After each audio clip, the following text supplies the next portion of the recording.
Hello दोस्तों, आपका तहे दिल से स्वागत है। आज की रात हम एक ऐसी कहानी सुनने जा रहे हैं जिसमें नींद तो आएगी ही, लेकिन उसके साथ आपके दिल में एक हल्की सी जिज्ञासा भी जाग उठेगी। इस कहानी का नाम है गांव का चौकीदार, या कुछ और। गांव की तंग गलियों में एक बूढ़ा चौकीदार रात भर सीटी बजाता हुआ घूमता है। लोग हंसते हैं उस पर, कहते हैं, अरे इस छोटे से गांव में कौन सा चोर आएगा। लेकिन जब गांव में अजीब घटनाएं होने लगती हैं, रहस्यमयी पैरों के निशान, अचानक गायब होती चीजें और कुछ लोगों का अनचाहे हादसों से बच जाना, तब धीरे धीरे खुलता है कि ये चौकीदार सिर्फ चौकीदार नहीं है, वो है किसी पुरानी कसम का रखवाला। तो दोस्तों, जैसे जैसे आप इस कहानी में खोते जाएंगे, आपकी थकी हुई आंखों पर नींद उतरने लगेगी और दिल में एक अनजाना सुकून भी। अगर आपको भी ऐसी कहानियां सुनना अच्छा लगता है तो चैनल को सब्सक्राइब जरूर कीजिए और कमेंट में मुझे बताइए, क्या आपके गांव या मोहल्ले में भी कभी कोई ऐसा चौकीदार रहा है जिसकी असली कहानी शायद आज तक कोई नहीं जान पाया। अब रोशनी हल्की कर लीजिए, पंखे की आवाज सुनिए और धीरे धीरे आंखें बंद कर लीजिए, क्योंकि अब हम चल पड़ते हैं उस गली की ओर जहां चौकीदार हर रात सीटी तो बजाता था, लेकिन उसके पीछे छुपा था एक ऐसा राज जिसे सुनकर आप देर तक सोचते रह जाएंगे। बूढ़े चौकीदार का नाम था रामचरण। उम्र 70 के पार, मगर आंखें अब भी बाज सी तेज। उसका दुबला पतला शरीर, सफेद धोती और कांपते पैरों के सहारे हर रात उसी गांव की गलियों में घूमता, हाथ में लकड़ी की छड़ी और मुंह में सीटी। सूरज डूबते ही उसकी ड्यूटी शुरू हो जाती। गांव छोटा था, चारों ओर खेत, बीच में मिट्टी के घर और कच्चे रास्ते। लोग एक दूसरे को परिवार मान लेते, मगर चौकीदार रामचरण को कोई बहुत गंभीरता से नहीं लेता। बच्चे पीछे से चुपके से सीटी वाला बाबा कहकर हंसते और भाग जाते। बड़े लोग भी अक्सर कहते, अरे रामचरण काका, कौन चोर आएगा इस बरसाती गांव में, तुम यूं ही रात भर नींद खराब करते हो। रामचरण बस हल्की मुस्कान देता और अपनी सीटी बजाते हुए आगे बढ़ जाता। किसी ने कभी उसके दिल में झांक कर नहीं देखा। किसी ने ये नहीं सोचा कि उसकी झुर्रियों के पीछे एक भारी बोझ छिपा है। गांव में जीवन सरल था। रोज वहीं खेतों का काम, तालाब किनारे औरतें कपड़े धोती, बच्चे पेड़ों के नीचे खेलते। मगर कुछ दिनों से अचानक अजीब घटनाएं होने लगीं। एक रात लाला जी के घर से गेहूं से भरी बोरियां गायब हो गईं। किसी ने ताला तोड़ा नहीं, मगर सुबह आंगन खाली था। फिर अगली रात स्कूल से नई रखी गई किताबों का गट्ठर गायब हो गया। लोग सोच में पड़ गए, ऐसा पहले कभी नहीं हुआ था। गांव में चोरी का नामो निशान तक न था, और सबसे रहस्यमयी बात यह थी कि हर सुबह चोरी वाली जगह पर अजीब पैरों के निशान मिलते, न इंसान के न जानवर के, जैसे किसी और ही दुनिया का कोई प्राणी आया हो। गांव के लोग डरने लगे। दिन में वे इन बातों को मजाक की तरह टाल देते, लेकिन रात ढलते ही दरवाजे भीतर से कसकर बंद कर लेते। रामचरण मगर हर रात अपने नियम पर अडिग था। जब वह सीटी बजाकर गलियों से गुजरता तो लोग खिड़की से झांकते और सोचते, शायद ये बूढ़ा दिखावे को सीटी बजाता है और चोरी वाकई कोई और कर रहा है। एक रात बच्चन नामक शरारती लड़का अपने दोस्तों से बोला, चलो देखते हैं ये सीटी वाला बाबा करता क्या है। अगर ये चोरी का राज है तो हम पकड़ लेंगे। वे 5-6 लड़के अंधेरे में छिपकर चौकीदार का पीछा करने लगे। रामचरण पहले तो सामान्य लगा, वही छड़ी, वही सीटी, पर जैसे ही घड़ी ने आधी रात का घंटा बजाया, उसने तालाब की दिशा में पगडंडी पकड़ी। लड़के हैरान रह गए। उस रास्ते पर तो कोई नहीं जाता। तालाब किनारे जाते जाते अचानक रामचरण रुका। उसने दाएं बाएं देखा और जमीन पर सीटी रखकर दोनों हाथ जोड़ लिए। उसकी आवाज धीमी थी, जैसे किसी अदृश्य ताकत से बात कर रहा हो। मैं अभी जिंदा हूं, मेरी कसम अब भी पूरी है। जब तक सांस चलेगी मैं इस गांव की रखवाली करूंगा। लड़कों के रोंगटे खड़े हो गए। किससे बात कर रहा था वह बूढ़ा, और किस कसम की बात कर रहा था? वे डर के मारे भागना चाहते थे, लेकिन तभी तालाब के उस पार से अचानक सरसराहट हुई। पानी की लहरें अनजान ढंग से हिलीं और किसी भारी चीज के चलने जैसे निशान दिखाई दिए। रामचरण बिना डरे सीटी उठाकर इतनी जोर से बजाने लगा कि पूरी घाटी में आवाज गूंज गई। लड़के अब सहम चुके थे, पर तभी तालाब के दूसरी तरफ कुछ चमकती आंखें उन्हें दिखीं। क्या ये वही रहस्यमयी प्राणी था जो गांव में चोरी कर रहा था? बच्चन और उसके साथी पत्थर बनकर खड़े रह गए। रामचरण अब भी तालाब किनारे खड़ा था। उसकी सीटी की गूंज पूरे गांव और खेतों तक सुनाई दे रही थी। बच्चों को लगा यह आवाज सिर्फ डर भगाने के लिए नहीं, जैसे इसकी कोई और गुप्त शक्ति हो। तालाब के उस पार अंधेरे में चमकती हुई आंखें हिल रही थीं, सरसराहट तेज हो रही थी और पानी के भीतर से बुलबुले उठ रहे थे। बच्चन ने अपने साथियों से फुसफुसाकर कहा, भाग चलो, ये कोई आदमी नहीं हो सकता। मगर उनके पैरों ने साथ नहीं दिया। डर था, लेकिन उत्सुकता भी उतनी ही गहरी। रामचरण ने छड़ी जमीन पर ठोंकी और स्पष्ट आवाज में बोला, पीछे हट जाओ, ये जगह बच्चों के लिए नहीं है। जो देखना था देख लिया, अब घर जाओ। बच्चे हड़बड़ा गए। उन्हें लगा जैसे इस बूढ़े को पहले से मालूम था कि वे उसका पीछा कर रहे हैं। रामचरण ने धीरे से अपनी जेब से लाल धागे का गुच्छा निकाला और तालाब की दिशा में उछाला। जैसे ही धागा पानी पर गिरा, वहां की हलचल रुक सी गई। आंखें धीरे धीरे अंधेरे में गायब हो गईं। रामचरण ने चैन की सांस ली और पीछे मुड़ा। तुम सब यहां क्यों आए? गांव की रखवाली मजाक नहीं है बच्चे। तुम्हारे खेल की कीमत पूरे गांव को चुकानी पड़ सकती है। बच्चन ने कांपती आवाज में पूछा। कौन था वो? वो चमकती आंखें इंसान की तो नहीं थीं। रामचरण चुप रहा। फिर उसने धीमी आवाज में कहा, जिस दिन मैं ये सीटी बजाना छोड़ दूंगा, उस दिन तुम सबको पता चल जाएगा वो क्या था। मगर तब तक तुम बच्चों को बस इतना जानना है, मैं यूं ही रात भर नहीं घूमता। ये चौकीदार सिर्फ ताले की रखवाली नहीं करता, बल्कि एक कसम निभाता है। बच्चन और बाकी बच्चे फिर भी नहीं समझ पाए। गांव लौटते वक्त उनमें से हर कोई डरा और उलझन में था। अगली सुबह गांव में हड़कंप मच गया। शुरू शुरू में लोगों को लगा चोरी रुक गई है, मगर अब मामला और गहरा हो चला था। काली मादिर के सामने रखी दान पेटी पूरी खाली पाई गई। यह पहली बार हुआ था। औरतों में डर फैल गया। देवी का पैसा गायब हो गया तो इसका अर्थ शुभ नहीं है। गांव के बड़े बुजुर्ग चौपाल में जमा हुए। लाला जी ने गुस्से में कहा, यह सब चौकीदार की लापरवाही है। रात भर सीटी बजाता है पर चोरी रोक नहीं पाया। हमें नया चौकीदार रखना चाहिए। रामचरण शांत बैठा रहा। वह विरोध नहीं करता, बस सुनता। एक तरफ बच्चन और उसके साथी बैठकर सहमे हुए सब देख रहे थे। उनके मन में झगड़ा चल रहा था। क्या बताना चाहिए सबको जो पिछली रात देखा, या चुप रहना चाहिए? बच्चन ने हिम्मत करके बोल ही दिया, मैंने अपनी आंखों से देखा है। चोरी करने वाला इंसान नहीं था, तालाब से आया था।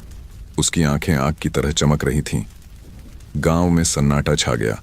फिर ठहाके गूंज उठे, अरे पगले बच्चे, भूत प्रेत की कहानियां मत सुनाओ। कोई जानवर होगा, भूखा होगा तो आ गया होगा। बच्चन शर्मिंदा हो गया। उसने रामचरण की तरफ देखा, शायद वह उसका साथ देगा। रामचरण ने बस हल्की आवाज में कहा, बच्चा गलत नहीं कह रहा। अब चौपाल में हलचल मच गई। पंडित जी ने गंभीर होकर पूछा, तुम्हारा मतलब? रामचरण ने सभी की आंखों में देखा। उसकी आवाज भारी थी। ये चोरी आदमी की नहीं है, ये उस चीज की है जिससे हम सबका पुराना नाता है, और पुराना डर भी। लोग हक बका गए। क्या कहना चाहते हो? रामचरण ने वही कहा जिसे कहने से वह बरसों बचता रहा था। कई साल पहले जब मैं जवान था, तब गांव पर एक आफत टूटी थी। तालाब के भीतर कुछ पनपा था, न इंसान न कोई जानवर। एक अदृश्य प्राणी जो हमारी फसलें, हमारे जानवर और कभी कभी हमारे लोग तक उठा ले जाता था। उस वक्त गांव के बुजुर्गों ने कसम खाई थी कि जब तक सांस चलेगी, कोई न कोई चौकीदार इस गांव की रातों का पहरा देगा। वह प्राणी सीटी की आवाज से डरता है, लाल धागे से रुकता है। तभी से मैं हर रात ये ड्यूटी निभा रहा हूं। चकित चेहरों में खुसुर पुसुर शुरू हो गई। कुछ लोग मान नहीं रहे थे। लाला जी चिढ़कर बोले, ये सब दिमागी वहम है।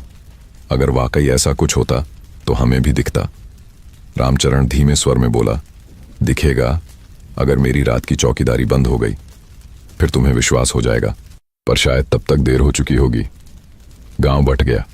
आधा रामचरण पर विश्वास करता, आधा उसे पागल बूढ़ा कहकर हंसता। इसी बहस के बीच एक और घटना हो गई। गांव के मास्टर जी की बेटी छोटी मुनिया अचानक गायब हो गई। सुबह घर से स्कूल के लिए निकली थी, लेकिन रास्ते से लापता। कोई सुराग नहीं, बस खेत के किनारे जमीन पर वही अजीब पैरों के निशान।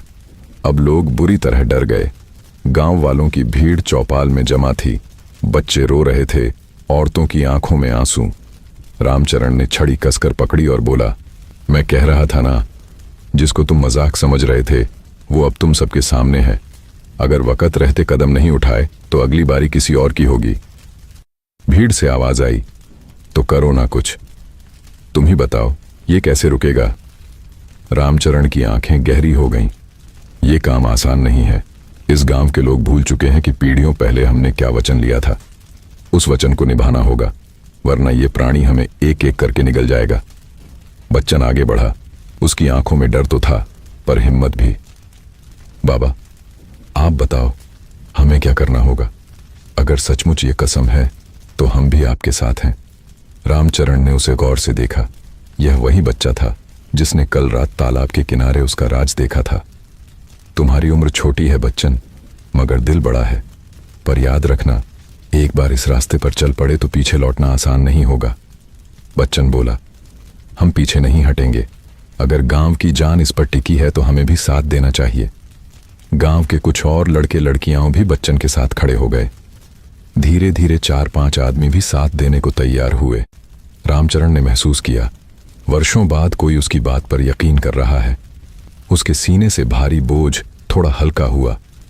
लेकिन तभी अचानक बुरी घटना हुई। तालाब की दिशा से अचानक तेज हवा चली, जैसे तूफान की आहट। आसमान में कौवे अजीब तरीके से कांव कांव करने लगे और गांव में मुनिया की मां चीखती हुई दौड़ती आई। तालाब के पास मेरी बच्ची की चुन्नी पड़ी है। गांव वालों में हड़कंप मच गया। सब रामचरण की तरफ देखने लगे। रामचरण सीधा खड़ा हुआ। उसकी झुकी कमर में भी उस वक्त अजनबी ताकत आ गई। उसने कहा, आज रात असली इम्तिहान है। अगर हमने मिलकर सामना किया तो मुनिया बच जाएगी, नहीं तो ये प्राणी उसे भी ले जाएगा। तैयार रहो। उसकी आंखों की चमक में भय भी था और उम्मीद भी। गांव की जिंदगी अब बदल चुकी थी। यह अब महज चोरी का मामला नहीं रहा। यह तो एक पुराने श्राप और अदृश्य खतरनाक ताकत की लड़ाई बनने वाली थी। रामचरण इस बार बिल्कुल अलग दिखाई दे रहा था। उसकी आंखें तेज चमक रही थीं। चेहरा डर से भरा होने के बजाय दृढ़ संकल्प से सख्त हो चुका था। चौपाल में बैठे सभी लोग उसकी बातें सुन रहे थे। मुनिया की मां अपने माथे को पीट पीट कर रो रही थी। मेरी बच्ची को बचा लो काका, तुम ही कुछ करो। बच्चन आगे बढ़ा और बोला, हम बाबा के साथ चलेंगे, चाहे जो भी हो। रामचरण ने गहरी सांस ली और कहा, ठीक है, मगर यह रास्ता आसान नहीं है। जिस प्राणी का सामना करना है उससे आदमी की ताकत नहीं, दिल की सच्चाई और वचन की मजबूती काम आती है। अगर तुम्हारे मन में डर भारी हो गया तो वो प्राणी उसी डर से ताकत लेगा और तुम्हें हरा देगा। बच्चन और उसके साथी एक दूसरे का हाथ कसकर पकड़कर बोले, हम पीछे नहीं हटेंगे। गांव के कुछ जवान भी आगे आ खड़े हुए। कुल मिलाकर 7-8 लोग, कुछ डरे कुछ संकल्पित, रामचरण के साथ तालाब की ओर चल पड़े। गांव का बाकी हिस्सा खिड़कियों से झांकता रहा। औरतें दीवारों से लगकर रो रही थीं। बच्चे अपनी माओं की गोदी में सिमटे हुए थे। सबकी निगाहें उस टोली पर टिकी थीं जो तालाब की ओर अंधेरे में जा रही थी। रास्ता शांत नहीं था। जैसे जैसे वे लोग तालाब के पास जाते, हवा भारी होने लगी। पेड़ों की डालियां बिना कारण सरसराती।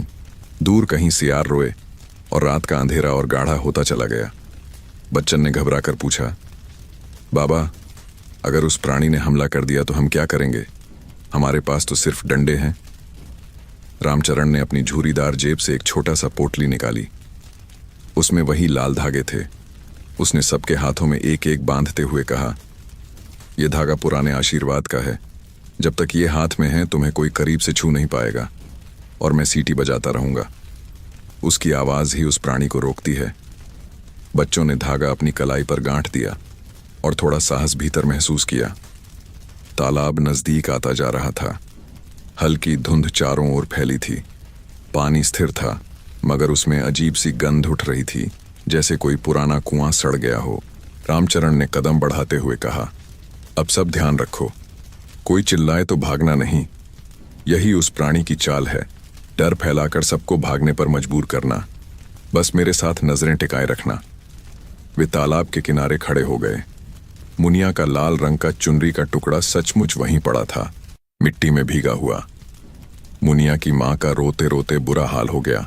वह जोर से चीख पड़ी, मुनिया। उसकी आवाज कानों से टकराई तो तालाब के पानी में अचानक हलचल मच गई। बुलबुले उठने लगे, लहरें तेज हो गईं और जैसे किसी भारी चीज ने हिलना शुरू कर दिया। सब लोग भय से पीछे हटे, मगर रामचरण आगे बढ़ गया। उसने हाथ उठाकर सीटी बजाई। पूरी घाटी में धमाकेदार आवाज गूंज गई। लहरें कुछ पल को थम गईं, मगर तभी पानी की सतह से एक काली आकृति उभरी। उसका चेहरा साफ नहीं था, मगर चमकती दो आंखें अंधेरे को चीर रही थीं। वह इंसान जैसा दिखता, मगर उसके हाथ पांव बहुत लंबे और पंजे तेज थे। आवाज किसी गहरे कुएं जैसी गूंजी। कसम तोड़ दी, मेरी नींद क्यों भंकी? टोली के लोग डरकर चिल्ला उठे, ये बोलता है। रामचरण ने छड़ी ऊंची उठाई और कहा, तेरी नींद कभी बंद नहीं हुई थी। तूने हमारे गांव पर बार बार हाथ डाला है, मगर आज हम तुझसे सामना करने आए हैं। बच्ची को छोड़ दे। काली आकृति ने गर्जना की, तुम्हारी कसम की मियाद खत्म हो चुकी है। नया पहरा चाहिए। अब की बार एक नहीं, 7 बलि चाहिए, तभी रुकूंगा। टोली के लोग सहम गए। बलि, उनका खून जम गया। रामचरण मगर पीछे नहीं हटा।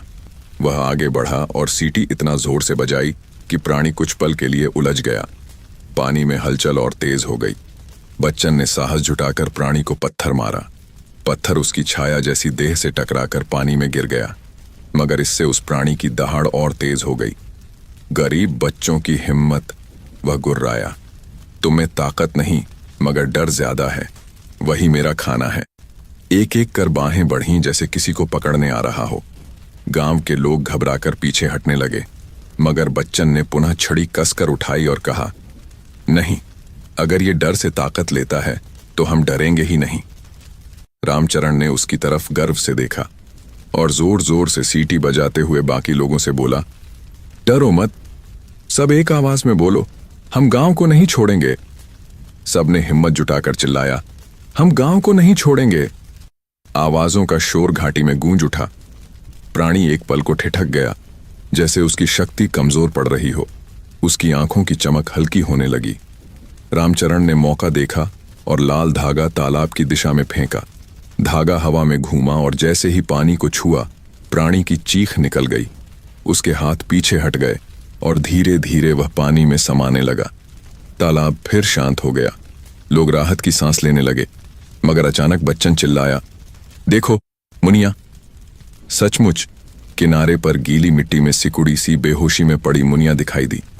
उसकी मां दौड़कर उसे गले लगा ली। बच्ची जीवित थी, बस बेहद थकी और सहमी हुई। गांव वालों की आंखों में आंसू आ गए। सब रामचरण के पैरों पर गिर पड़े। बाबा, हमें माफ कर दो, हमने तुम्हें मजाक समझा। तुम्हारे बिना तो गांव कब का खत्म हो गया होता। रामचरण ने बस हाथ उठाकर कहा, मैं मजाक नहीं, कसम निभा रहा हूं। मगर अब क्या आगे भी तुम सब उस कसम को निभाने को तैयार हो? लोग चुप हो गए। तालाब दोबारा शांत दिख रहा था, मगर हवा में अब भी डर बाकी था, क्योंकि सभी समझ गए थे कि प्राणी पूरी तरह गया नहीं है। यह तो बस शुरुआती लड़ाई थी। रामचरण की आंखें दूर आसमान पर टिकीं। उसके चेहरे पर उदासी थी। वह जानता था, असली संघर्ष तो अभी बाकी है। रामचरण उस रात तालाब से लौटते समय चुप था। बाकी सब लोग मुनिया की सकुशल वापसी पर खुश थे, लेकिन उसकी आंखों में चिंता और गहरी हो गई थी। गांव के लोग उसके इर्द गिर्द जमा होकर बार बार धन्यवाद देते, पैरों को छूते। कोई कहता, आप तो देवता से कम नहीं। कोई कहता, हमने आपको बेकार माना, आज तो जान बचा ली। मगर रामचरण सिर्फ हल्की मुस्कान देकर चुपचाप आगे बढ़ता रहा। सुबह होते होते पूरा गांव जाग उठा। चौपाल पर भीड़ थी। सब जानना चाहते थे कि रात को क्या हुआ और असलियत क्या है। लाला जी, जो पहले रामचरण को नकार चुके थे, अब सबसे ऊंची आवाज में बोले, काका, अब हमें खुलकर बताओ, ये प्राणी कौन है और तू अकेले सालों से क्या करता आ रहा था? रामचरण ने गहरी सांस ली। फिर उसने अपनी छड़ी एक ओर टिका दी और ऊनी चादर को कसकर कंधे पर ठीक किया। वह चौपाल की चौखट पर बैठ गया और बोला, ये कहानी बहुत पुरानी है। तुम लोगों के दादा परदादा भी शायद ये सब ठीक तरह से याद न रखते हो, मगर मैंने खुद देखा है। औरत बच्चे सब ध्यान से सुनो, ये सिर्फ कहानी नहीं, हमारे गांव का सच है। भीड़ शांत हो गई। बच्चे भी खेलना छोड़ वहीं बैठ गए। रामचरण ने बताना शुरू किया। 50 साल पहले मैं जवान था, ताकतवर, फुर्तीला। उसी समय इस गांव में बड़ी सूखा पड़ा था। खेत सूख गए, नदियां सूख गईं, लोग भूख से मरने लगे। तब गांव के पंडितों ने और बड़े बुजुर्गों ने आकर तालाब के किनारे पूजा की। उन्होंने देवताओं से प्रार्थना की कि पानी लौट आए, गांव बच जाए। कहते हैं उनकी तपस्या सफल हुई। कुछ ही दिनों में तालाब भरने लगा, बारिश आई, फसलें लहलहा उठीं। सबने सोचा चमत्कार था, पर किसी चमत्कार का भी मूल्य होता है। तालाब का पानी लौटने के साथ साथ उसमें कुछ और भी बस गया था। एक अदृश्य ताकत जो इंसानी भय और इच्छा से पलती थी। पहले तो वह छोटी दिखाई न देने वाली छायाओं की तरह थी। रात में अजीब आवाजें सुनाई देती, मगर धीरे धीरे उसने अपना रूप पकड़ना शुरू किया। जानवर गायब होने लगे, खेतों से फसलें कट पिट जाती। लोग डर के मारे तालाब के पास जाना छोड़ दिए। वो छाया ताकतवर हुई। तभी हमारे पुरखों ने यह तय किया कि कोई एक व्यक्ति जीवन भर रातों को पहरा देगा, ताकि वह ताकत गांव में खुलकर ना आ सके। सीटी, लाल धागा और छड़ी यहीं पर उसे रोकने का जरिया था। हर चौकीदार यह प्रण लेता कि जब तक सांस है वह गांव की रखवाली करेगा। यही वह कसम थी, और मुझे वह जिम्मेदारी तब की सभा में दी गई थी। भीड़ में खुसर पुसर मच गई। औरतें आपस में कहने लगीं, तो सचमुच ये सब पीढ़ियों का श्राप है? रामचरण ने सिर हिलाया। हाँ, ये कोई साधारण चोर नहीं, ये वही अदृश्य ताकत है जो वर्षों से यहां है। लेकिन अब तक मैं सीटी और कसम के बल पर उसे दबाए रखता था, पर अब वह और ताकतवर हो चुका है। अकेले मेरा बूढ़ा शरीर शायद आने वाले दिनों में इसे थाम न पाए। भीड़ में सन्नाटा था। हर कोई समझ रहा था कि गांव की सुरक्षा अब सिर्फ एक बूढ़े चौकीदार पर निर्भर नहीं रह सकती। बच्चन, जो चुपचाप सब सुन रहा था, अचानक उठ खड़ा हुआ और बोला, तब तो हमें भी कसम लेनी होगी बाबा। सिर्फ आप क्यों लड़ें? लोगों में हलचल हुई। पहले तो कई ने उसका मजाक उड़ाया, लेकिन बच्चन का चेहरा गंभीर था। उसकी आंखों में रात का देखा हुआ भय और साहस दोनों झलक रहे थे। रामचरण ने उसे गौर से देखा और कहा, बेटा, कसम लेना आसान नहीं। ये केवल पहरा देने का काम नहीं है। पूरे गांव की आत्मा को अपने कंधों पर ढोना है। भूख, ठंड, नींद, हर चीज छोड़कर यह जिम्मेदारी निभानी होगी। और सबसे बड़ी बात, यह रास्ता वापस नहीं मुड़ता। जो इसे निभाने लगे उसके जीवन की दिशा बदल जाती है। बच्चन ने बिना हिचक कह दिया, तो भी मैं तैयार हूं। अकेले आपको ये बोझ उठाने नहीं देंगे। लोग चुप हो गए, लेकिन धीरे धीरे कुछ और लड़के और 2-3 जवान भी बच्चन के साथ खड़े हो गए। गांव का वातावरण बदला। अब तक सब डर के मारे छिप रहे थे, मगर पहली बार उनमें सामने आने की चाह जगी। रामचरण ने राहत की सांस ली, लेकिन फिर भी उसकी आंखें चिंतित थीं। उसने धीमी आवाज में कहा, तुम्हारा उत्साह अच्छा है, मगर अब भी असली परीक्षा बाकी है। कल रात प्राणी ने बलि की बात की थी। उसका मतलब है वह और हमला करेगा, और इस बार सिर्फ खोई चीजें या चुन्नी नहीं छोड़ जाएगा। वो हमारे बीच से 7 लोगों को चाहता है। अगर हमने उसे रोका नहीं तो शायद गांव उजड़ जाएगा। औरतें डर से सिसक पड़ीं। एक ने कहा, हे भगवान, हम क्या करें? ये तो साधारण इंसान का काम नहीं। रामचरण बोला, डरना नहीं, शक्ति डर में है। अगर तुम डरोगे वो जीत जाएगा। हमें मिलकर एक नई चौकीदारी बनानी होगी। फिर वे खड़े होकर तालाब की ओर इशारा करते हुए बोले, आज से रात में मैं अकेला नहीं रहूंगा। बच्चन और उसके साथी मेरे संग गश्त करेंगे। गांव के दरवाजे खुले रहेंगे, मगर हर गली में आशीर्वाद के धागे बांधे जाएंगे। हम सब मिलकर इस कसम को नया जीवन देंगे। सिर्फ तभी गांव बचेगा। लोगों ने सिर हिलाया।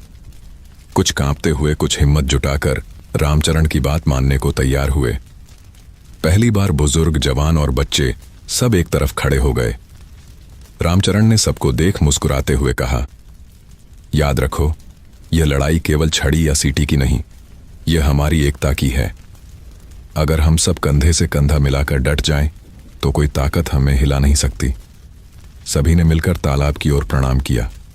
फिर पूरे गांव में लाल धागे बांधे जाने लगे, दरवाजों पर सिंदूर के चिन्ह बनाए गए और उस रात से चौकीदार अकेला नहीं था। रामचरण के साथ बच्चन और 4-5 और किशोर भी चुने गए। प्रत्येक ने हाथ में छड़ी ली और कलाई पर धागा।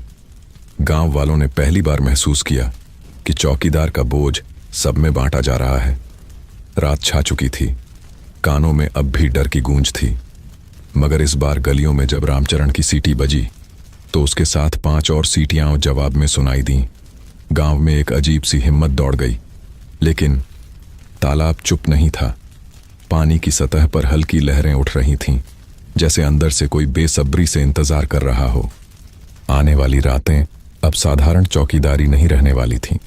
गांव ने कसम तो दोबारा निभानी शुरू कर दी थी, बट इसका मतलब था कि श्राप और गहराई से जाग चुका था।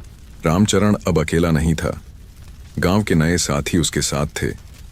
बच्चन और उसके 5 दोस्त हाथों में छड़ियां लिए, सीटी मुंह में दबाए, रात के अंधेरे में उसके साथ गश्त कर रहे थे। गांव की गलियां वैसे तो शांत थीं, मगर हवा भारी थी। लोग अपने घरों के भीतर से खिड़कियों से झांक रहे थे। हर दरवाजे पर लाल धागे बंधे हुए थे, हर कोने में सिंदूर के छोटे छोटे निशान, मगर भय फिर भी दीवारों के भीतर सरसराता रहा।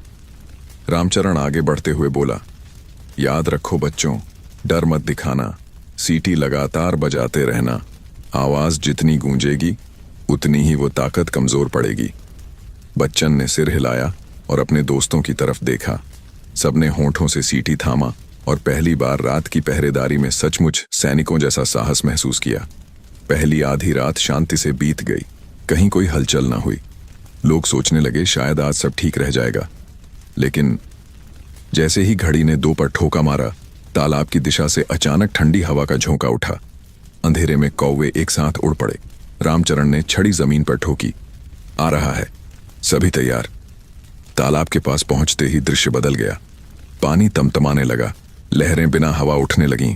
कहीं नहीं कोई आदमी, मगर माहौल भर उठा अजीब सी चीख से, जैसे किसी ने धरती के भीतर से चिल्लाकर सारे गांव को हिला दिया हो। बच्चन कांपा, लेकिन सीटी बजाता रहा। उसके साथियों ने भी अपने डर पर काबू रखकर आवाज हवा में उठाई।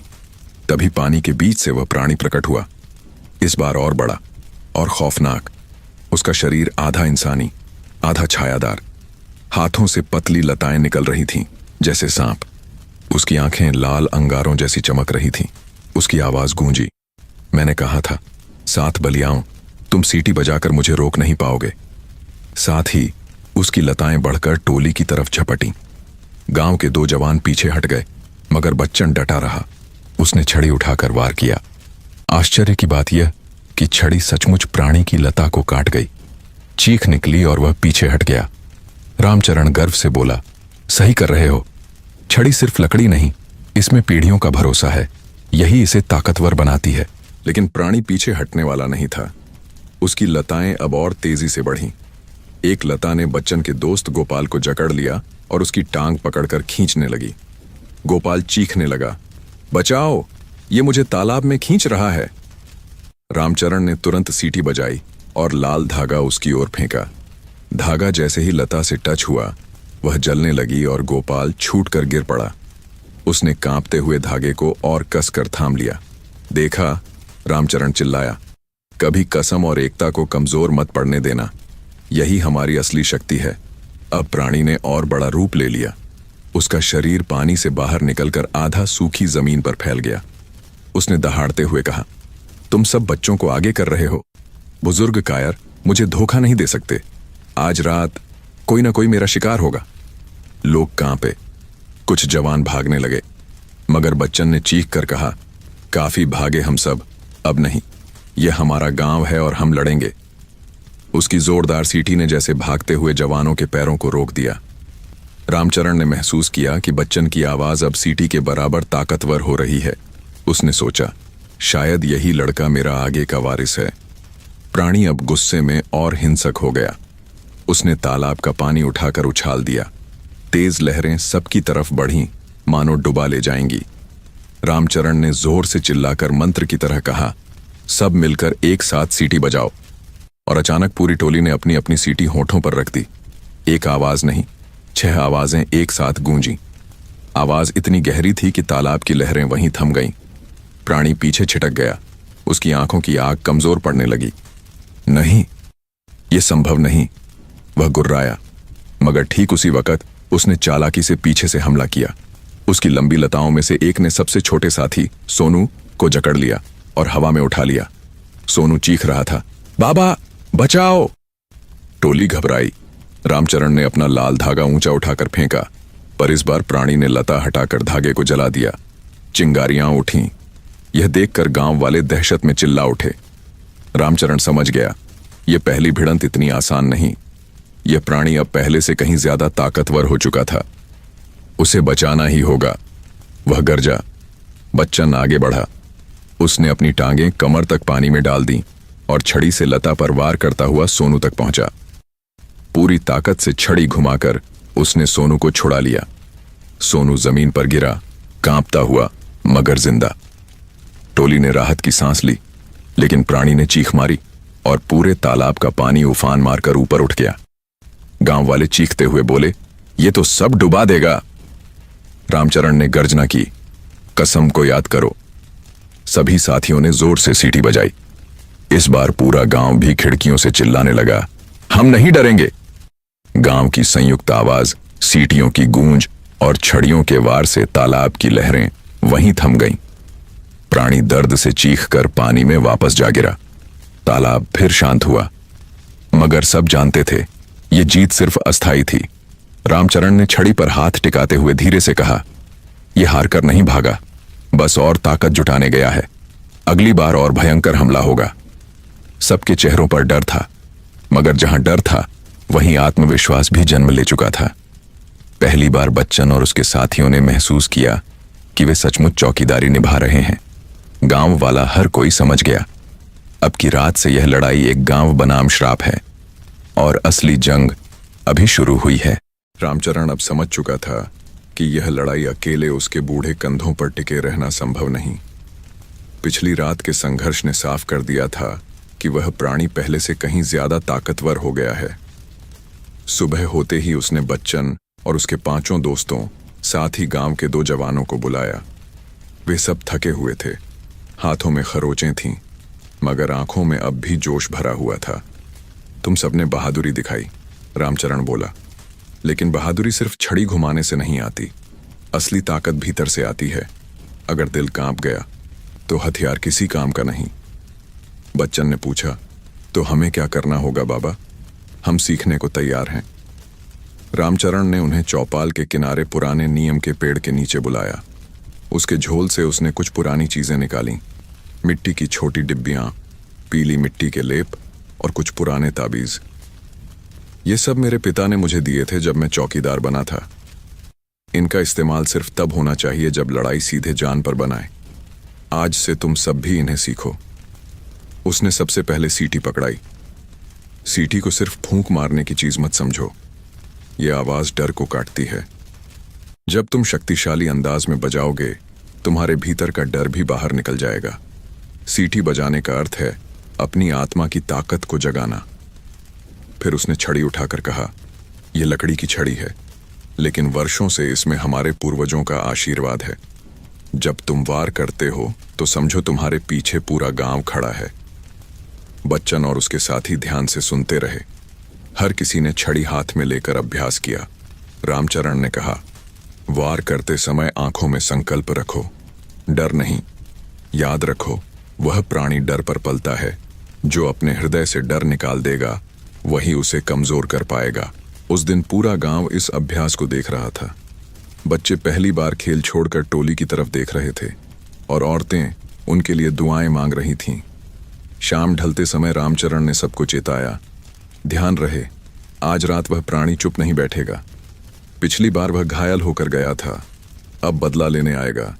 इस बार वार गांव के किसी भी हिस्से में हो सकता है, तैयार रहना। रात गिरी। आधी रात तक सब ठीक रहा। छसीटी की आवाजें गांव की गलियों में गूंज रही थीं। लोग अपने घरों में कुछ सुरक्षित सा महसूस कर रहे थे, लेकिन अचानक मंदिर की दिशा से जोरदार धमाका हुआ। लोग घबराकर बाहर झांके। मंदिर का दरवाजा अपने आप खुल गया था। धुएं सी काली परछाइयां भीतर से निकल रही थीं। रामचरण चिल्लाया, सब उधर चलो। टोली दौड़ पड़ी। मंदिर में घुसते ही उनके सामने भयावह दृश्य था। देवी की मूर्ति पर काला धब्बा फैला हुआ था, जैसे कोई अंधकार उसे ढकना चाहता हो। दियों की लौ अपने आप बुझ रही थी और उस अंधेरे के बीच से प्राणी की आवाज गूंज रही थी। तुम सीटी बजाकर सोचते हो मुझे बांध सकते हो, मैं तुम्हारे ईश्वर तक पहुंच चुका हूं। भीड़ मंदिर के बाहर खड़ी सहम रही थी। कोई भीतर जाने की हिम्मत न जुटा सका। बच्चन के दोस्त ने कांपते हुए कहा, अब क्या करें बाबा, ये तो मंदिर में घुस गया। रामचरण ने दृढ़ आवाज में कहा, याद रखो, ईश्वर की शक्ति अंधकार से बड़ी होती है, पर हमारे भय ने ही इस प्राणी को भीतर घुसने दिया है। अब हमें मिलकर उसे बाहर निकालना होगा। सबने सीटी होठों पर रखकर एक साथ बजाई। आवाज से मंदिर कांप उठा। काले धब्बे का फैलाव कुछ थमा, पर प्राणी ने चीख कर सोनू पर हमला बोला। एक लंबी काली परछाई ने सोनू की गर्दन लपेट ली। वह हाँफने लगा। बच्चन आगे बढ़ा। उसने छड़ी से तेज वार किया। छड़ी मानो चिंगारी छोड़ पड़ी। परछाई छटक कर टूटी और सोनू गिर पड़ा। लोगों की भीड़ ने हैरानी से देखा। बच्चन की छड़ी सचमुच चमक रही थी। रामचरण गर्व से बोला, यही है असली कसम की ताकत। जब तुम दिल से गांव के लिए लड़ो तो छड़ी में खुद रोशनी आ जाती है। लेकिन प्राणी अब भयानक हो उठा। उसने मंदिर की छत हिलानी शुरू कर दी। पत्थर टूटकर नीचे गिरने लगे। लोग चीखने लगे, मंदिर गिर जाएगा। रामचरण ने तुरंत लाल धागे सबको पकड़ाए। सबने मिलकर मंदिर की वेदी के चारों ओर घेरा बनाया और धागा बांध दिया। प्राणी जोर जोर से टकराता रहा, मगर धागों की आभा से आगे न बढ़ पाया। उसकी आवाज गूंजी, ये लड़ाई अभी खत्म नहीं। हर बार तुम सोचते हो जीत गए, मगर मैं फिर लौटूंगा, अगली बार और ताकत से। काली धुंध धीरे धीरे पीछे हट गई। मंदिर में दिए दोबारा जल उठे। मूर्ति पर चमक लौट आई। गांव वाले खुशी से नारे लगाने लगे, जय। उनकी आंखों में डर कम और सम्मान ज्यादा था। बच्चन और उसके साथी घायल थे, मगर उन्होंने सीना चौड़ा किया। उन्हें पहली बार एहसास हुआ कि यह चौकीदारी अब सचमुच उनके खून में बस चुकी है। रामचरण ने लेकिन शांति से कहा, याद रखो, ये जीत सिर्फ एक पड़ाव है। प्राणी अभी गया नहीं, कल वह फिर आएगा और शायद और भी भयानक रूप लेकर।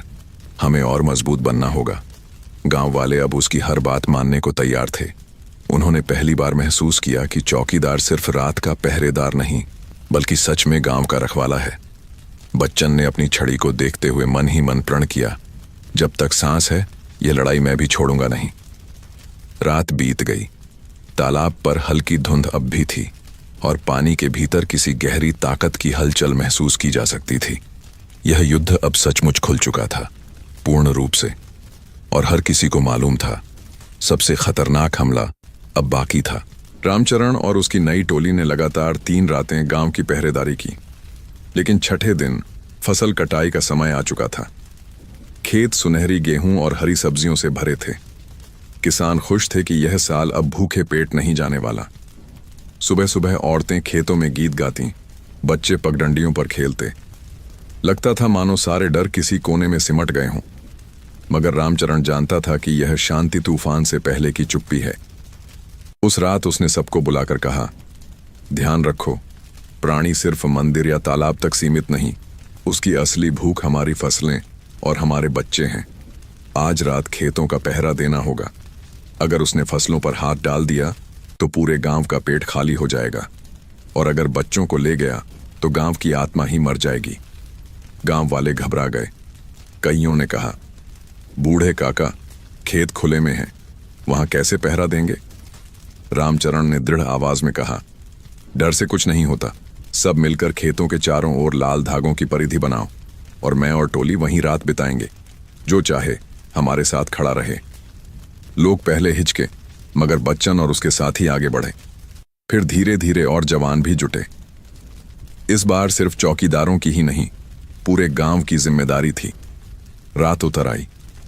खेतों के चारों ओर लोग मशाल लेकर खड़े हो गए। लाल धागों की लंबी लंबी डोरियां बांध दी गईं ताकि खेत को एक घेरे की तरह सुरक्षित किया जा सके। बच्चे अपने घरों में सुरक्षित थे, मगर उनकी हंसी खेल के बिना गांव और गंभीर लग रहा था। आधी रात तक सब शांत रहा। हवा में केवल झींगुरों की आवाजें। लोग सोचने लगे, शायद आज प्राणी नहीं आएगा। मगर तभी अचानक खेतों की मेड़ों पर कुछ हलचल हुई। पहले तो सबको लगा कोई जानवर होगा, लेकिन जब अंधेरे में वही लाल सी चमकती आंखें दिखीं, सबके रोंगटे खड़े हो गए। रामचरण ने सीटी बजाई। आवाज चारों ओर गूंज उठी, पर इस बार एक नहीं, कई परछाइयां खेतों में उतर आईं। हर फसल की कतार में एक एक काली आकृति झूम रही थी। ऐसा लग रहा था जैसे प्राणी अकेला नहीं, अपने और भी रूपों को ले आया है। लोगों ने दहशत में चिल्लाना शुरू किया, ये तो कई हैं। मशालें कांपने लगीं। रामचरण गरजा, डरो मत, यह सब उसका छलावा है। असल में वो एक ही है, लेकिन हमारे डर से कई रूप ले रहा है। जितना डरो उतने रूप बढ़ेंगे, लेकिन डर को रोकना आसान नहीं था। अलाव के पास बैठे कुछ औरतें चीख पड़ीं जब देखा कि उनके पीछे से भी वैसी ही परछाई उठ रही हैं। बच्चन ने छड़ी उठाई और जमीन पर जोर से मारी, फिर चिल्लाया, यह सब नकली है। सब लोग अपनी आंखें बंद करो और सीटी बजाओ। गांव वाले उसकी आवाज पर भरोसा कर बैठे। सबने एक साथ आंखें मूंदी और सीटी बजाई। तुरंत ही दर्जनों काली आकृतियां धुएं की तरह हवा में घुल गईं। लेकिन तभी असली प्राणी प्रकट हो गया। इस बार खेतों के बीच से उसकी एक लंबी छाया उठी। उसका शरीर गेहूं से भी ऊंचा हो गया। उसने दहाड़ते हुए हाथ फैलाए और बोला, तुमने मेरा अपमान किया है, अब ये फसलें मेरी होंगी और तुम्हारे बच्चों की हंसी भी। इसके साथ ही हवा तेज हो गई। बवंडर जैसा तूफान खेतों को झकझोरने लगा। फसलें झुक झुक कर टूटने लगीं। लोग दहशत से चिल्लाने लगे। रामचरण ने तुरंत अपनी टीम को इशारा किया। बच्चन और बाकी लड़के खेत के बीच में घुस गए और चारों कोनों पर खड़े होकर अपनी अपनी सीटियां बजाने लगे। आवाज इतनी संवेद थी कि हवा कुछ थमी। मशालें और देदीप्यमान होने लगीं। प्राणी ने गुस्से में लंबी लताएं फैलाकर फसलें उखाड़नी शुरू कर दीं। बच्चन ने वार किया। उसके वार से रोशनी निकलने लगी, पर तभी गांव के घरों से अचानक बच्चों की रोने की आवाज आई। सब चौंके। बच्चे, बच्चे! औरतें चीख पड़ीं। गांव की गली से धुएं सा अंधेरा निकलकर बच्चों के आंगन की ओर बढ़ रहा था। रामचरण समझ गया, यह चाल है। प्राणी ध्यान बटाना चाहता है। वह गरजा, 2 हिस्सों में बंट जाओ, आधे लोग खेत बचाओ, आधे बच्चे। गांव वाले बेतहाशा दौड़ने लगे। कुछ खेत में टिके रहे, कुछ बच्चों के घरों की दिशा में। बच्चन ने अपने दोस्तों से कहा, मैं खेत संभालता हूं, तुम लोग बच्चों के पास जाओ। उसकी छड़ी अब चमक रही थी। उसने अकेले उस विशाल छाया पर वार करना शुरू किया। हर बार जब वह छड़ी उठाता, रोशनी की लहर उठती और फसलों की कतार फिर सीधी हो जाती। दूसरी ओर सोनू और गोपाल घरों की ओर दौड़े। वहां बच्चों को घेरने की कोशिश कर रही काली धुंध को उन्होंने सीटी और लाल धागों से रोका। औरतें भी साहस जुटाकर अपने आंगनों में दिए जलाने लगीं। पूरा गांव एकजुट होकर लड़ रहा था। प्राणी अब पागल हो चुका था। उसने चिल्लाकर कहा, तुम सब मुझे बार बार रोक सकते हो, पर जीत नहीं सकते। जब तक तुम्हारी कसम पूरी नहीं टूटेगी, मैं लौटता रहूंगा। रामचरण ने डटकर जवाब दिया, जब तक तुम लौटते रहोगे, हम भी डटकर खड़े रहेंगे। कसम कभी नहीं टूटेगी। इस बार रामचरण और बच्चन दोनों एक साथ सीटी बजाने लगे। आवाज ऐसी थी मानो आसमान भी कांप उठा। चारों ओर खड़े गांव वाले भी अपने अपने बर्तनों और ढोलक पर जोर जोर से बजाने लगे। शोर बढ़ता गया और प्राणी की छाया छोटे छोटे टुकड़ों में बिखरने लगी। आखिरकार उसने एक लंबी चीख मारी और धुएं के गुब्बार की तरह रात के अंधेरे में उड़ गया। खेत शांत हो गए। बच्चों की रोने की आवाज धीरे धीरे थम गई। औरतें उन्हें गले लगाकर रो पड़ीं। गांव ने राहत की सांस ली, मगर हर किसी के दिल में यह बात उतर चुकी थी कि यह लड़ाई बार बार होगी। रामचरण ने छड़ी पर झुके हुए कहा, आज तुम सबने मुझे गर्व दिलाया। यह पहली बार था जब पूरा गांव सचमुच चौकीदार बना। यही हमारी जीत है। बच्चन ने थककर छड़ी टिकाई और कहा, बाबा, अब चाहे जितनी बार लौटे, हम पीछे नहीं हटेंगे। गांव की फसलें अभी भी खड़ी थीं। बच्चे सुरक्षित थे और पहली बार लोगों की आंखों में डर से ज्यादा दृढ़ता दिखी। लेकिन तालाब की ओर देखते हुए हर किसी को एहसास था, प्राणी अभी खत्म नहीं। वह कहीं और ताकत बटोर रहा होगा और अगली बार शायद यह जंग जीवन मरण की सीमा तक जाएगी। रामचरण रात भर की लड़ाई से थका हुआ चौपाल के किनारे बैठा था। उसकी सांसें भारी थीं, मगर आंखों में अब भी वही दृढ़ता थी। गांव के लोग उसके चारों ओर जमा थे। कुछ औरतें बच्चों को सीने से लगाए सिसक रही थीं। किसान अपनी टूटती बचती फसलों पर सोच में डूबे खड़े थे। बच्चन उसकी ओर देखता रहा। उसके कपड़े फटे थे, बांह पर चोटें पड़ी थीं, मगर चेहरे पर हार का भाव जरा भी नहीं था। बाबा, बच्चन ने कहा, हमने इस बार भी जीत हासिल की, लेकिन हर बार ये प्राणी और ताकतवर होकर लौट आता है। इसे पूरी तरह खत्म कैसे करेंगे? गांव भर की निगाहें उसी सवाल पर टिकी थीं। रामचरण ने लंबे मौन के बाद कांपती आवाज में कहा, मैंने तुम्हें सब बताया था, तालाब का श्राप, कसम और पहरेदारी। पर अब वक्त है उस हिस्से को बताने का जिससे मैं अब तक चुप था, क्योंकि अगर ये ज्ञान समय से पहले प्रकट होता तो गांव के लोग डर से ही मर जाते। सबकी धड़कनें तेज हो गईं। रामचरण ने अपनी झुर्रीदार उंगलियां कमर से बंधे पुराने थैले में डालीं। उसमें से उसने एक बहुत पुरानी फटी पुरानी किताब निकाली। इसके पन्ने पीले, किनारे से टूटे हुए और अक्षर काली स्याही से धुंधले। लोग चौकन्ने होकर देखने लगे। ये क्या है? बच्चन ने पूछा। रामचरण ने कहा, यह हमारे गांव का पुराण ग्रंथ है। मेरे दादा ने इसे मुझे सौंपा था। यह वही समय था जब पहली बार तालाब के भीतर वह प्राणी उभरा था। इसमें लिखा है वो कौन है और उसकी कमजोरी क्या है। गांव में सन्नाटा छा गया। अलाव की धीमी लौ में उस ग्रंथ की परछाई सबके चेहरों पर डगमगाने लगी। रामचरण ने पन्ने खोले और पढ़ना शुरू किया। बहुत समय पहले, जब यह धरती सूखी पड़ी थी और लोग भूख से मर रहे थे, गांव के पूर्वजों ने बरसात और उपज की खातिर साधना की। पर साधना में किसी एक व्यक्ति ने धोखा किया। उसे अपनी समृद्धि जल्दी चाहिए थी, तो उसने ईश्वर के बजाय अंधकार की ओर पुकार लगाई। उस पुकार से एक छाया पुरुष जन्मा। वह प्राणी न इंसान था, न देव, बल्कि मनुष्य की लालच और भय का मेल था। वही आज तालाब में छिपा है। उसका नाम पुरानी लिपि में अरण्य दैत्य लिखा है। सबके मुंह से आह निकली। रामचरण ने आगे पढ़ा, और इस ग्रंथ में लिखा है, यह दैत्य सिर्फ डर और विसंगति से नहीं पलता, बल्कि 7 पीढ़ियों तक, जब तक गांव वाले एक दूसरे के साथ विश्वासघात करेंगे, तब तक यह जीवित रहेगा। पर अगर कभी पूरा गांव एक हो जाए, तब इसका अंत संभव है। उसका असल शरीर जल के भीतर है। मिट्टी और अग्नि दोनों इसे बांध सकते हैं। बच्चन ने चौंक कर पूछा, मतलब यह कि तालाब ही इसका घर है? रामचरण ने सिर हिलाया। हाँ, अब तक यह छाया बनकर बाहर आता रहा है, लेकिन इसकी असली ताकत तालाब के गर्भ में छिपी हुई है। जब तक वहां जाकर इसका सामना नहीं किया जाएगा, यह मिट नहीं सकता। गांव के लोग सहम गए। तालाब में भीतर, यह तो मौत में कूदने जैसा है। रामचरण ने गंभीर स्वर में कहा, हाँ, मौत से कठिन है। पानी में उसकी जड़ें हैं, लेकिन अब और इंतजार का समय नहीं। हर रात यह हमें और कमजोर कर देगा। और यह ग्रंथ कहता है कि उसकी कमजोरी 2 चीजों में है, मिट्टी और अग्नि। मिट्टी इसे बांध सकती है और अग्नि इसकी छाया को जला सकती है। लोग स्तब्ध होकर सुनते रहे। सोनू ने डरते डरते पूछा, बाबा, पर अग्नि कैसे ले जाए पानी के भीतर? रामचरण ने किताब बंद कर दी और कहा, यही वह कठिनाई है। अग्नि शाब्दिक नहीं, आत्मा की अग्नि है। जब मनुष्य अपने डर को जला देता है, तो भीतर से प्रकाश फूटता है। वही असली अग्नि है। अगर उसमें से कोई इस आग को प्रकट कर पाए, तो दैत्य की छाया टूट सकती है। सबकी निगाहें बच्चन पर टिक गईं। पिछली रात उसकी छड़ी सचमुच प्रकाश से जगमगाने लगी थी। बच्चन अवाक रह गया। मैं तो सिर्फ कोशिश कर रहा था। रामचरण ने उसका कंधा थपथपाया। कभी कभी गांव एक वारिस चुन लेता है। लगता है तू उसी राह पर है। लोगों ने धीरे धीरे हिम्मत जुटाई। पहली बार उन्हें लगा कि लड़ाई में जीत की संभावना है। लाला जी, जो हमेशा चौकीदार को हिकारत से देखते थे, आज आगे बढ़कर बोले, हम सब साथ देंगे।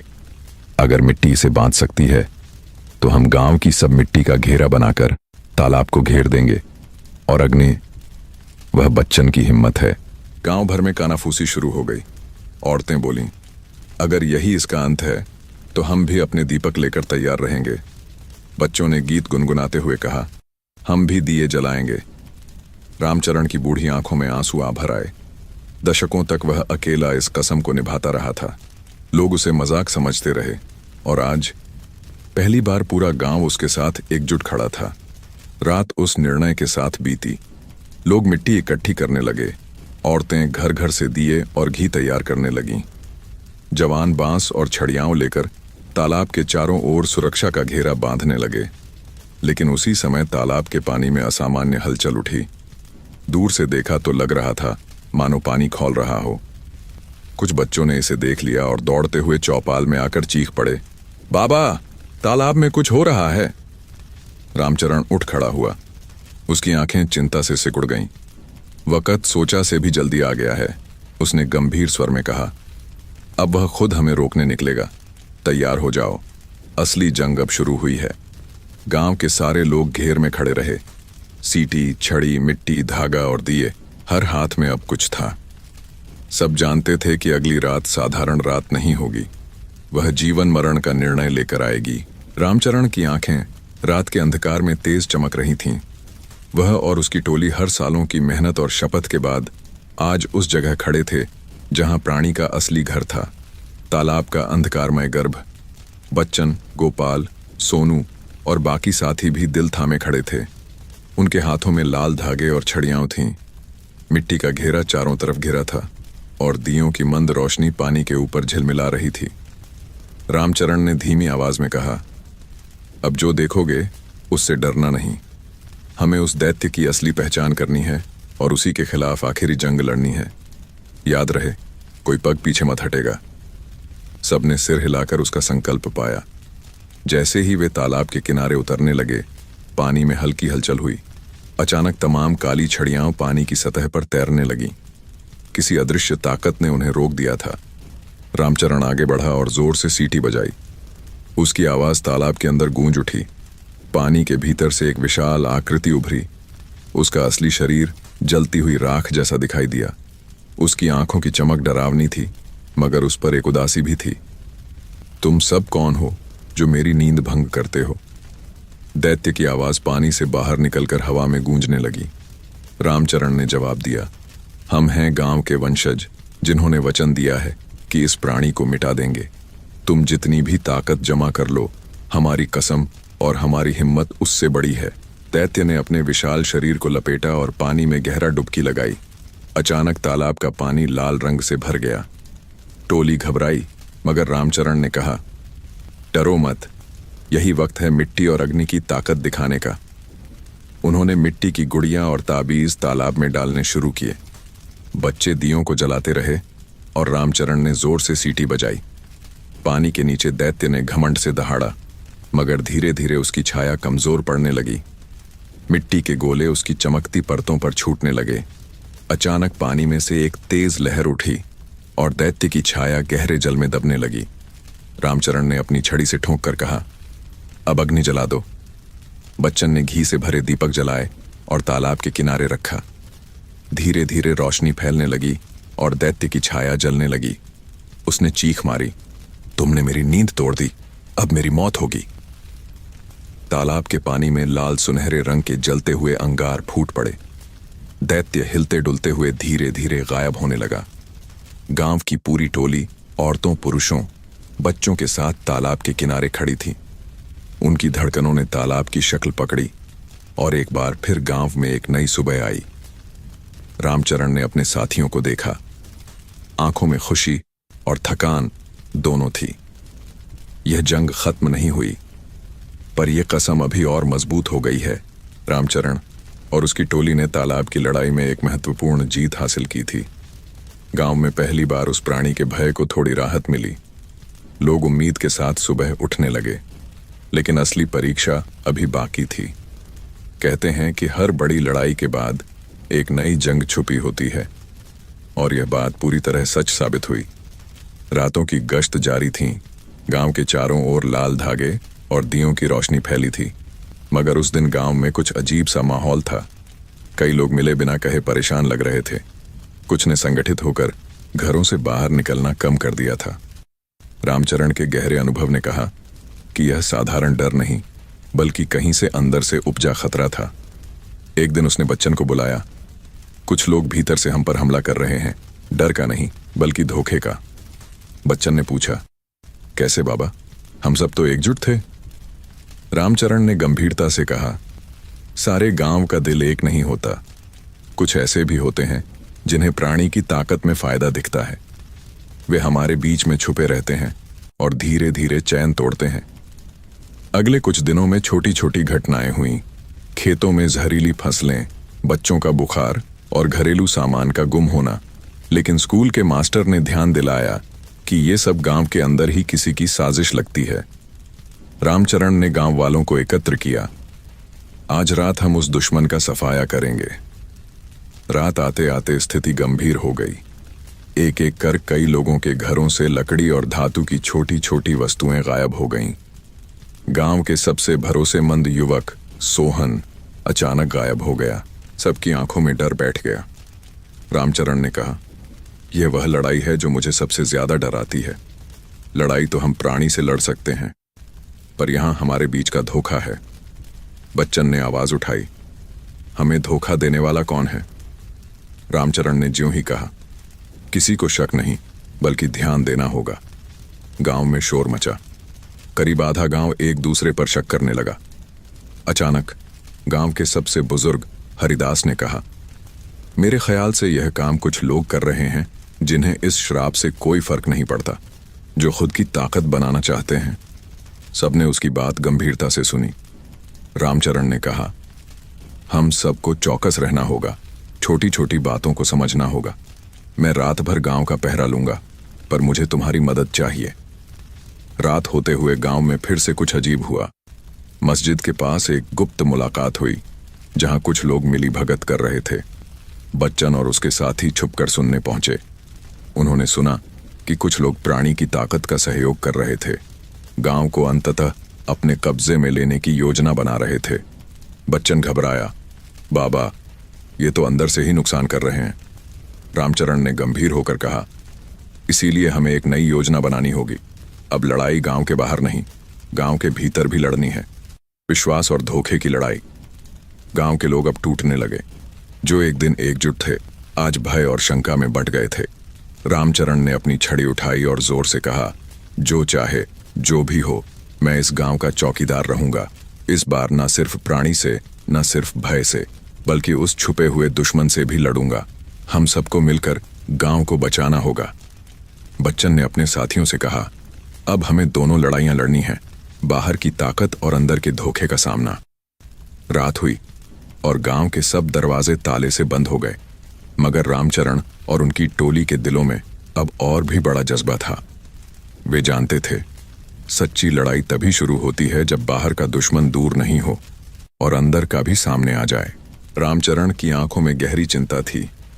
वह समझ चुका था कि प्राणी के साथ लड़ाई जितनी बाहरी है, उससे कहीं ज्यादा अंदरूनी लड़ाई भी जरूरी है।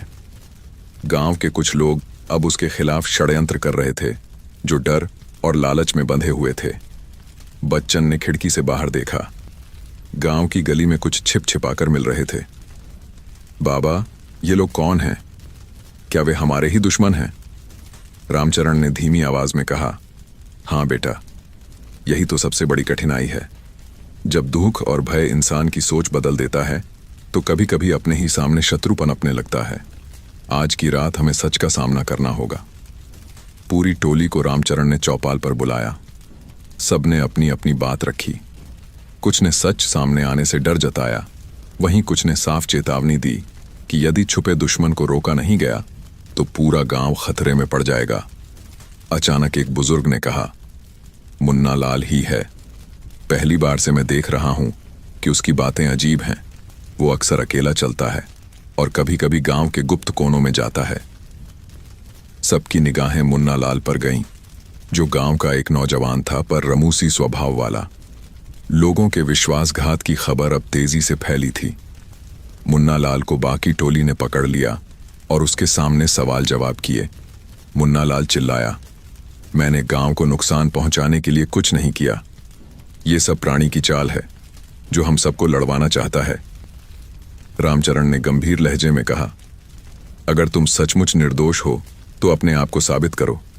गांव के बाकी लोगों को यह विश्वास दिलाओ। गांव में फूट पड़ गई। कुछ लोग मुन्ना लाल पर शक छोड़ने लगे, वहीं कुछ ने उसे सही माना। शाम होते होते रामचरण ने सब लोगों और टोली को दो हिस्सों में बांट दिया।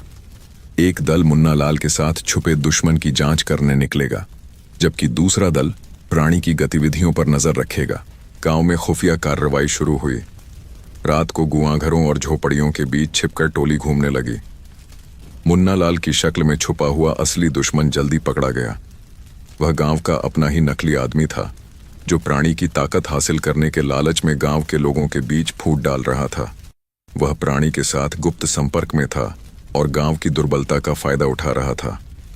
रामचरण ने उसे पकड़कर गांव वालों के सामने पेश किया। सारे गांव में एक बार फिर शोर मच गया।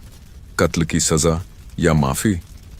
रामचरण ने कहा, हमारा लक्ष्य केवल सजा नहीं, सुधार भी है, तभी गांव आगे बढ़ सकता है।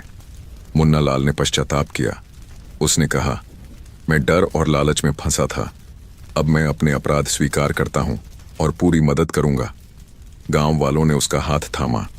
पहली बार उनका दिल टूटे हुए जख्मों से जुड़ रहा था। इस बीच प्राणी ने महसूस किया कि गांव के अंदर भी ताकत जाग रही है। वह अब और भी ज्यादा हिंसक हो गया। उसने गांव के भयंकर रूप में हमला करना शुरू किया। रामचरण और उसकी टोली ने अपने दुश्मनों से लड़ते हुए गांव को बचाने की नई जंग शुरू की। कमजोर होते दिलों के बीच मजबूत होता गांव का भरोसा कि जब लोग एक दूसरे को समझेंगे, तभी वे इस रहस्यमयी ताकत को परास्त कर पाएंगे। रामचरण ने महसूस किया कि लड़ाई अब केवल प्राणी के खिलाफ नहीं है। गांव में बाहरी खतरा और अंदरूनी संकट दोनों की आंधी आई हुई थी। रात के सन्नाटे में गांव के दरवाजे बंद थे, मगर भीतर अजीब हलचल थी। लोग डर और शंका के बीच जीने लगे थे। एक रात जब रामचरण, बच्चन और टोली तालाब की गश्त कर रहे थे, तो दूर की पहाड़ियों से अंधेरे में तेज भगदड़ मची। गांव की महिलाएं चीख पुकार कर कहने लगीं कि बाड़ी से बाहर आदमी आए हैं। यहां उस बाहरी खतरे की पहली झलक थी। कोई बाहरी दल सांझ के बाद गांव पर हमला कर रहा था, किसी अज्ञात मकसद से। रामचरण ने तुरंत टोली को संभाला। सब संभलो, ये लड़ाई अब दोगुनी हो गई है। न सिर्फ दैत्य से, बल्कि इंसानों से भी लड़ना होगा। बच्चन ने हथियार उठाए और कहा, बाबा, हमें गांव को बचाना होगा, हमारा कसम टूटनी नहीं चाहिए। लेकिन यह लड़ाई भौतिक ही नहीं थी। गांव के अंदर पिछले दिनों की फूट, शक और डर ने कई लोगों को एक दूसरे से लड़वा दिया था। रात की पहली वारदात हुई जब गांव के एक हिस्से में आग लग गई। पता चला कि यह आग किसी ने जानबूझकर लगाई थी। गांव के बीचों बीच तनाव फैल गया। रामचरण ने बड़ी मुश्किल से लोगों को शांत किया। यह काम वही कर सकते हैं जो गांव को नहीं बचाना चाहते। हमें दोनों खतरे से पंगु नहीं होना है। गांव के कुछ लोग साथ आए और कुछ ने धोखे की राजनीति शुरू कर दी। गांव की एक बड़ी रंजिश, जिसने प्राणी के भय से भी ज्यादा नुकसान पहुंचाया। रामचरण ने बच्चन को कहा, देखो बेटा, अब हमने न सिर्फ बाहरी धावा रोकना है, बल्कि गांव के भीतर की टूट को भी जोड़ना होगा। इसी बीच गांव के कुछ युवक जो पहले साथ थे, एक दूसरे के खिलाफ खड़े हो गए। दोस्ती की जगह शक और द्वेष ने ली, लेकिन रामचरण और उसकी टोली सद्भाव की नई नींव रखने के लिए जुट गए। उन्होंने गांव के लोगों को समझाने और साथ लाने का काम शुरू किया। एक दिन रामचरण और बच्चन ने गांव के मुख्य बाग में सभा आयोजित की। उन्होंने कहा, हमें याद रखना होगा कि हम एक परिवार हैं। जो लड़ाई बाहर है, उससे निडर होकर लड़ना है, और जो झगड़ा अंदर है, उसे समाप्त करना है। सभा में लोगों ने अपने मन की बातें बताईं, गुस्सा दिखाया, पर धीरे धीरे सभी ने समझा कि टूटना नहीं चाहिए।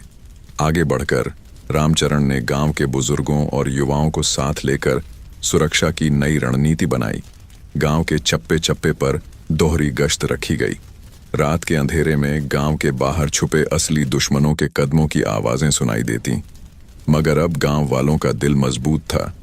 बच्चन ने कहा, अब चाहे जितना भी खतरा आए, हम पीछे नहीं हटेंगे। ये गांव हमारी जान है। रामचरण ने सीटी बजाई और गांव के सभी लोगों से सहकार्य की अपील की। सब एक साथ आओ, डर को मात दो, हमारी एकता ही सबसे बड़ी ताकत है। गांव ने न केवल प्राणी और बाहरी हमलावरों का सामना किया, बल्कि अपने टूटे हुए रिश्तों को भी जोड़ा। ये जंग जितनी बाहरी थी, उतनी ही भीतर की लड़ाई भी थी। गांव का चौकीदार रामचरण, बच्चन और उनकी टोली ने साबित किया कि कसम और एकता से हर अंधेरा मिटाया जा सकता है।